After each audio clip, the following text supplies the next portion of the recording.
Predominantly coming to the symptoms of cardiomyopathy అంటే మనకి లక్షణాలు ఏమేమి ఉంటాయి కార్డియోమైపతికి. సో జనరల్గా కార్డియోమైపతి అంటే మన గుండె కంట్రం కార్డియక్ అవుట్పుట్ మనకి వాడికి తగ్గిపోతుంది. మామూలుగా మన అందరికీ మన కార్డియక్ అవుట్పుట్ దాదాపుగా 5 to 7 లీటర్స్ పర్ మినిట్ ఉంటుంది. అంటే అట్ రెస్ట్ ఒక మినిట్లో మన గుండె నుంచి మన బాడీకి రక్తం 5 లీటర్ ప్రతి నిమిషం పోతూ ఉంటుంది. కార్డియోమైపతి జబ్బు వచ్చినప్పుడు ఈ రక్త ప్రసారం అనేది తగ్గిపోతుంది మన బాడీకి అంతా. అందుకని ఇలాంటి వాళ్ళకి బాగా ఆయాసంగా ఉంటుంది. వీళ్ళు ఎప్పుడైనా కూర్చున్నప్పుడు కానీ పడుకున్నప్పుడు కానీ ఆయాసం రావచ్చు.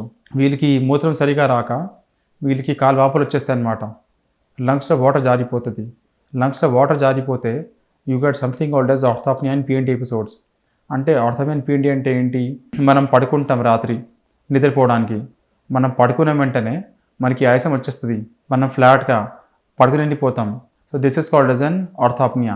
కొంతమందికి వాటర్ బాడీ తక్కువ ఉన్నప్పుడు మనం పడుకున్న తర్వాత ఒక 2-3 గంటల తర్వాత మనం మధ్యరాత్రి ఆయాసంతో లేస్తాం. This is called as a PND, paroxysmal nocturnal dyspnoea episodes వస్తూ ఉంటాయి అన్నమాట. తర్వాత వీళ్ళకి కాలు వాపులు రావచ్చు, మూత్రం రావడం తగ్గిపోవచ్చు. So and these are the symptoms of cardiomyopathies in general. So మీకు ఎలాంటి మయోపతి ఉన్నా, ఇస్కెమిక్ కార్డియోమైపతి, రెస్ట్రిక్టివ్ కానీ, మీకు డైలటెడ్ కానీ, మీకు జనరల్గా సిమ్టమ్స్ సేమ్గానే ఉంటాయి అన్ని మయోపతీస్కి. But hypertrophic cardiomyopathy is a different subset. మీకు వాటిలలో సడన్గా మీకు గుండె వేగంగా కొట్టి మీరు సడన్గా పడిపోవచ్చు. This is called as syncopal attacks. అంటే you may get విటీవీఎఫ్.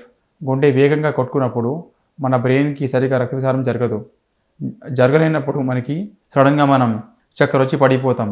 So this is called as syncopal attack secondary to VT VF. So this is very common to hypertrophic cardiomyopathy అన్నమాట.